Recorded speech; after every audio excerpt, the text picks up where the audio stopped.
Buenos días, buenas tardes, buenas noches. En este video vamos a dar toda la información y los detalles en relación al partido que van a estar jugando dentro de un rato nada más River y Banfield por la semifinal del Trofeo de Campeones. Un compromiso que hace aproximadamente un mes no sabíamos cuándo se iba a jugar ni si efectivamente se iba a jugar. Finalmente ambos clubes estuvieron de acuerdo en disputarlo en esta jornada y es por eso que finalmente River y Banfield hoy estarán enfrentándose en un compromiso importante de cara al futuro.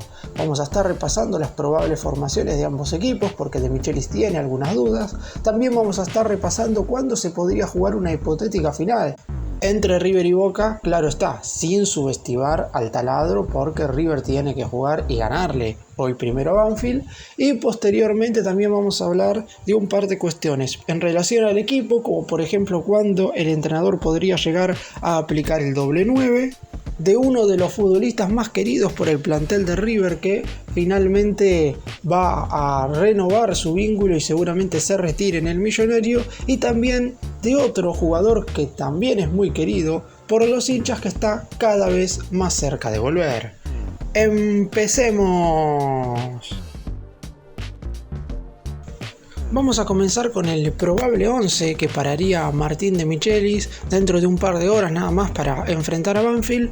No está confirmado, pero lo que sí está definido, por lo menos por palabra del propio director técnico, es que Jonathan Maidana volverá a la saga central en lugar de Leandro González Pires. El propio DT, después de lo que fue la victoria 1-0 sobre Tigre con gol justamente de Pires, manifestó que tenía que elegir si Johnny jugaba el partido del pasado sábado o si en definitiva disputaba desde el arranque este cotejo ante Banfield, y De Michelis aseguró que necesitaba que Maidana estuviera en este compromiso porque es el primer cotejo de Michelis a todo o nada, es decir, si River gana jugará una final, pero si pierde quedará eliminado de este Trofeo de Campeones. Después hay muchas dudas, sobre todo de mitad de cancha para adelante, teniendo en cuenta los bajos rendimientos que tuvieron sobre todo dos jugadores en el último partido ante Tigre. Estoy hablando de Ezequiel Barco como también Pablo Solari. Hay que ver también si el entrenador se decide por poner un mediocampista un poco más posicional, como el caso de Palavecino. Yo en la imagen decidí poner al ex Deportivo Cali porque me parece que viene sumando minutos en los segundos tiempos y para el entrenador es un jugador a recuperar por lo menos en este instante. Además hay que tener en cuenta que con anterioridad jugaba Rodrigo Aliendro y para el partido contra Tigre, que fue cuando De Michelis realizó dos cambios, en ese entonces el DT decidió que su reemplazo fuera Ezequiel Barco, un jugador totalmente distinto. Por eso mismo, ahora teniendo en cuenta que el partido tiene otro calibre y otro desenlace, es probable que vuelva a poner una ayuda a Enzo Pérez en la mitad de la cancha. Por ese motivo, el 11 que pondría De Michelis desde el arranque en este compromiso sería el siguiente. En el arco, el arquero campeón del mundo con la selección argentina, Franco Armani. Los cuatro defensores serían Robert Rojas como lateral por la derecha.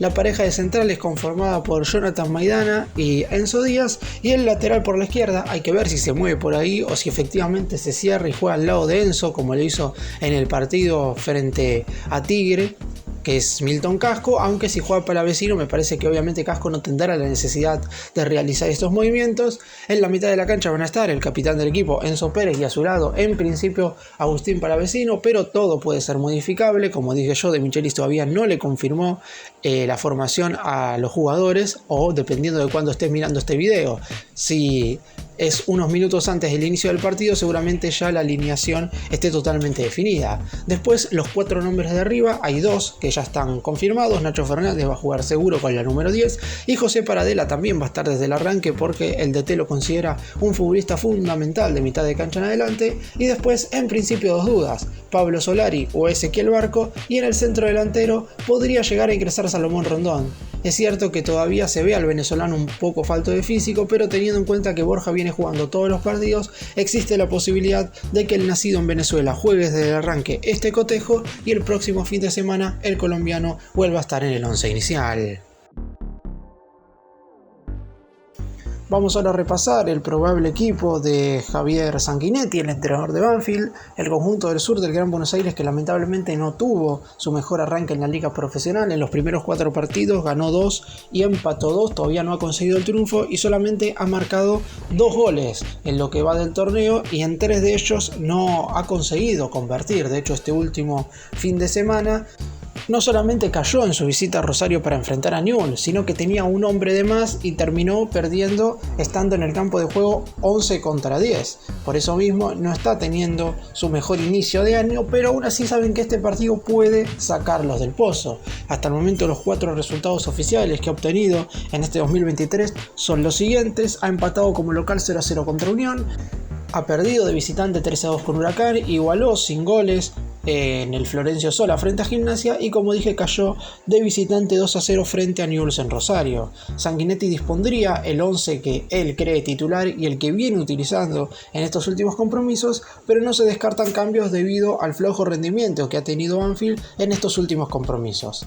A priori formaría con un clásico 4-4-2, sobre todo en este partido, donde claramente es muy importante que Banfield lo haga bastante largo para que River se desespere, teniendo en cuenta que el mínimo error puede hacer que el taladro clasifique y que el equipo dirigido por Martín de Michelis quede eliminado.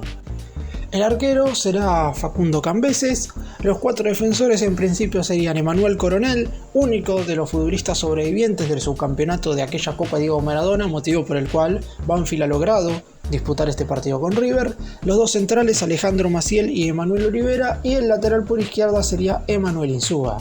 En la mitad de la cancha, como mediocampista por el costado derecho, estará Juan Pizanz. La pareja de volantes centrales conformada por Alejandro Cabrera y el uruguayo Brian Alemán, exfutbolista de Gimnasia que ha tenido un buen 2022, y el volante por izquierda será Ignacio Agustín Rodríguez. La pareja de atacantes conformada por Sebastián Sosa Sánchez y el capitán del equipo, Andrés Chávez.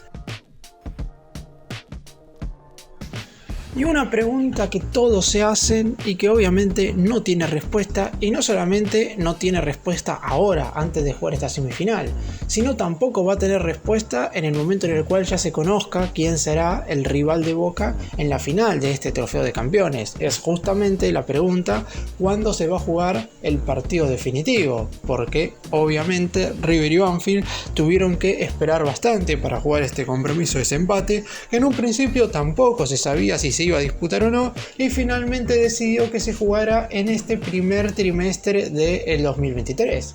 En un principio se había hablado de que el ganador de River y Banfield iba a estar jugando la próxima semana, el 1 de marzo, contra Boca. Sin embargo, el Ceneice tiene que disputar esa fecha la Supercopa Argentina contra Patronato. Por eso mismo se habló de que este partido se jugara el 15, teniendo en cuenta, por ejemplo, que River el 8 no puede jugar porque tiene que enfrentarse a Racing de Córdoba por la Copa Argentina.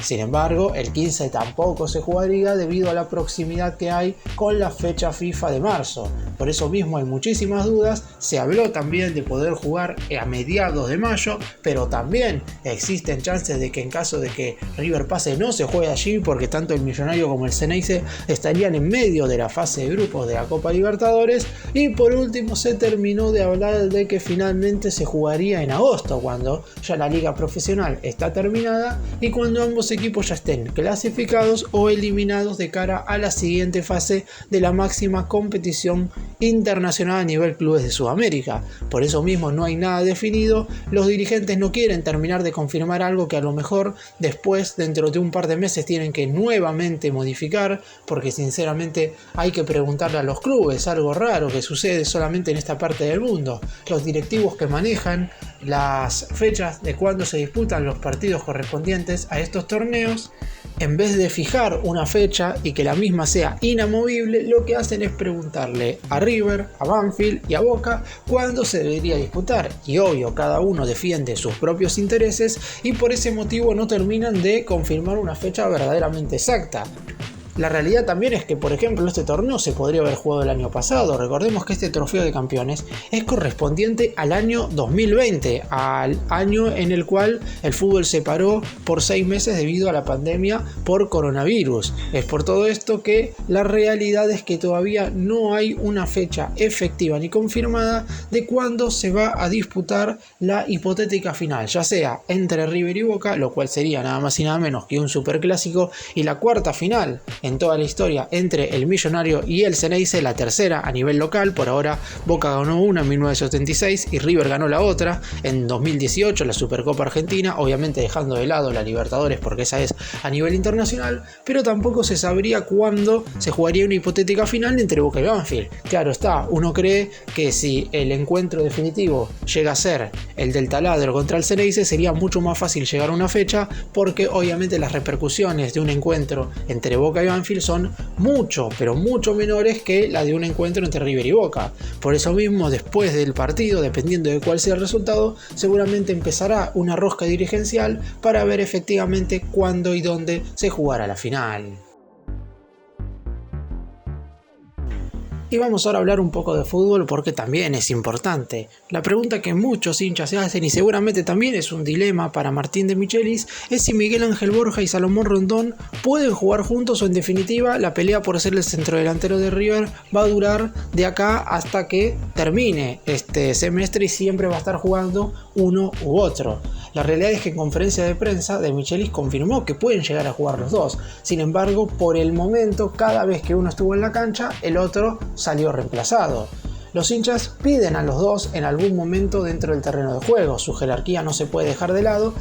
Y para De Michelis, la pelea por bien quién será el 9 titular de River es un dolor de cabeza. Sin embargo, es de esos dolores que los entrenadores dicen disfrutar a la hora de armar el equipo. El Millonario se da el lujo de tener a dos futbolistas de selección, como lo son Miguel Ángel Borja y Salomón Rondón en su plantel, y es cada vez más recurrente la discusión sobre quién tiene que jugar titular, o si incluso hay lugar para que vayan los dos desde el arranque, obviamente modificando el esquema táctico. Hoy en día el puesto parecería ser para el jugador colombiano, que se lo ganó a base de goles y potencia, sobre todo durante el segundo semestre del 2022. Pero obviamente su flojo encuentro ante Tigre abrió el debate sobre su titularidad indiscutida. Si analizamos la manera en la que De Michelis quiere que su equipo defienda partiendo de la presión de los atacantes, parecería difícil imaginar que Borja y Rondón puedan estar juntos por lo menos desde el arranque. Después, obviamente, dependiendo de cómo vaya transcurriendo el partido, está claro que si De Michelis tiene que apostar a un doble 9, lo va a hacer sin ningún tipo de duda. No son futbolistas que se sacrifiquen demasiado por el equipo. Es por eso que verdaderamente siempre el entrenador prefiere tener a algún delantero que, más allá de que no esté pasando por un buen momento como lo es Pablo Solari, pero que lo ayude más que nada a la presión a la hora de la salida desde abajo de los defensores rivales. Borja es un definidor nato que de a poco le está sumando juego de espaldas y pivoteo a su repertorio, mientras que por el lado del venezolano mostró ser el socio ideal para los segundos tiempos, con técnica, controles y movimientos dignos de un jugador que estuvo más de 10 años en el fútbol europeo. Además, ambos tienen obviamente mucha rudeza para ganar duelo y fajarse con los defensores rivales. El escenario actualmente parece estar planteado para que solo uno de ellos ocupe el puesto de delantero centro, con una hipotética posibilidad de que compartan cancha en algún tramo del segundo tiempo. Borja tiene un poco más de despliegue sin pelota que Rondón, pero el venezolano parece gozar de mayor facilidad para conectar con los volantes. La pregunta ahora que se debería hacer de Michelis es qué clase de delantero necesita para que este se conecte mejor justamente con los mediocampistas, pero que a la vez obviamente no pierda su olfato goleador, porque está claro, un delantero puede bajar a juntarse con los volantes sin ningún tipo de inconveniente, pero claro está, también tiene que meter goles, y es por eso a lo mejor que Borja, el hecho de retrasarse tanto para pivotear, que lo ha hecho mejor en este inicio de la liga profesional, ha hecho que no tenga tanta cercanía al gol. Solo ha marcado uno de penal contra Argentinos Juniors, y por eso ahora en este partido con Banfield está la duda: ¿jugar a Borja o ingresar a Rondón? Y vamos ahora con una buena noticia para River, porque es que está avanzando con su recuperación y cada vez falta menos para que pueda volver. De hecho, ya se cumplen hoy justamente 2 meses del día que se fracturó el tobillo derecho, porque Matías Craneviter a finales del 2022, más precisamente el 22 de diciembre del año pasado, en aquel amistoso contra Unión La Calera de Chile, en una jugada un tanto desafortunada, con una mezcla quizás un poco de mala intención del futbolista chileno, se fracturó el peroné y por eso tuvo que estar en recuperación en estos últimos meses. El volante sigue con la puesta a punto, trabajando en la recuperación, y los días para volver cada vez son menos. El tucumano de 29 años había regresado al club del cual surgió e hizo todas las divisiones inferiores en este último mercado de pases tras 7 años en el exterior, y era una fija para hacerse dueño de la mitad de la cancha. De hecho, la idea de De Michelis en un principio era juntar a Matías Craneviter con Enzo Pérez en el centro del campo de juego. Sin embargo, en su primera presentación sufrió la lesión que lo dejó afuera, aunque todo indica que podría estar de vuelta para el inicio de la Copa Libertadores, es decir, para finales de marzo o principios de abril. La idea es que Craneviter ya esté a disposición. Todavía falta un mes y todavía obviamente no ha hecho ejercicios con pelota ni mucho menos, pero claro está, de a poco se lo va viendo muchísimo mejor. Se sometió a cirugía en la última semana del 2022 y a mediados de enero finalmente se sacó el yeso. Desde que se lesionó, Craneviter debería esperar para tener su vuelta oficial con la banda entre 3 y 4 meses. Una vez cumplido ese lapso, y si la rehabilitación avanza de la forma esperada, que es algo que por ahora está sucediendo, podrá hacer fútbol otra vez sin ningún tipo de inconveniente. Aunque claro, también habrá que tener en cuenta el tiempo que le lleve recuperar el ritmo desde lo físico después de varias semanas sin acción, sumado a que De Michelis no apresura a quienes vienen lesionados. De hecho, Héctor David Martínez había vuelto hace un par de semanas y lamentablemente se ha vuelto a lesionar y va a ir a cirugía. Por eso mismo, De Michelis sabe que no debe apurar a ningún jugador, y menos, claro está, a uno que ha tenido una lesión verdaderamente grave. Es un hecho que el mediocampista se perderá buena parte del torneo local, entre 10 y 11 fechas, y su vuelta, como dije, se prevé en principio para finales de marzo o principios de abril. Llegaría bien para la Copa Libertadores, que para River inicia el miércoles 5 de abril. Puede jugar martes 4 o jueves 6, pero en esa semana el millonario estará disputando su primer partido correspondiente a la competición internacional más importante de Europa a nivel clubes. Craneviter es una pieza, como dije, fundamental para De Michelis, y obviamente la recuperación es algo que pone contento a todos los hinchas. Ya pasaron 2 meses, más de la mitad de la misma, y tanto el jugador como los simpatizantes del millonario cada vez están más ansiosos por su regreso. Y en otra gran noticia positiva que tiene que ver con River, Eduardo Palomar, el agente y representante de Milton Casco, reveló cuál es el deseo del futbolista de cara al futuro, y teniendo en cuenta que muchos se preguntan qué es lo que va a ser de justamente el futuro de muchos de los jugadores que hoy por hoy son los más experimentados del plantel, el agente deportivo dejó en claro que la idea de Casco es retirarse con la camiseta de River. Más allá de que el lateral izquierdo, que el otro día prácticamente jugó de mediocampista interno, nunca se desempeñó en el fútbol del exterior, porque sus únicos 3 clubes en la máxima categoría fueron Gimnasia de La Plata, Newell's Old Boys de Rosario y River, todos acá en Argentina. Sin embargo, para Casco eso no importa. La idea que tienen la mayoría de los futbolistas de salvarse económicamente jugando en el exterior, este jugador en cuestión no la tiene, y su idea es retirarse en el club del cual es hincha. Casco fue una de las grandes figuras de River en el triunfo sobre Tigre en Victoria el pasado sábado. El marcador de punta izquierdo mostró la capacidad de adaptación a las distintas posiciones y fue la gran sorpresa táctica del equipo de De Michelis. Cuando atacó, Casco fue un volante interno que se acopló a la mitad de la cancha y le dio una mano a Enzo Pérez para recuperar rápidamente el valor. A la hora de defenderse, replegó y armaba la línea de 4 habitual en su puesto natural, que es la de lateral por la izquierda. A pesar de sus 34 años, nunca mermó desde lo físico y no le pesó en ningún momento del partido esa doble función. Por eso mismo es un futbolista muy importante para River. De Michelis lo considera fundamental en la zona defensiva y por eso es importante que él quiera seguir en la institución. Casco lleva 8 años en River, renovó por 3 años y medio más, es decir, hasta el 31 de diciembre del 2025, y se va a quedar, según lo que confirmó su representante, hasta que las piernas le den. La idea es que esta sea su última camiseta. Cuando se firmó el último contrato, estaban los que hoy son los máximos dirigentes de River, es decir, Casco firmó su renovación con la actual dirigencia, y saben todos los que hoy forman parte de la comisión directiva que la idea del futbolista es retirarse con la banda. En River en su momento, esto también confirmado por el representante, tuvo algunas ofertas de Portugal y de España, pero no eran los números en principio que quería River, y obviamente Casco en ningún momento iba a forzar su salida. Después vinieron 3 ofrecimientos también del fútbol brasileño, pero fue el propio jugador el que los rechazó. Por eso mismo, todos debemos darle las gracias a Casco, porque hace lo que muchos futbolistas no, querer quedarse en River y obviamente siempre dejar en manos del club lo que puede llegar a ser una futura transferencia que beneficie beneficie en lo económico, tanto al futbolista como también al equipo y al club en cuestión. Por eso mismo, Casco ha decidido quedarse muchas oportunidades en el Millonario y hoy por hoy su idea es jugar sus últimos años como profesional con el manto sagrado. Y vamos ahora a referirnos, para terminar este video, a uno de los juveniles que más atención ha llamado en Martín de Michelis.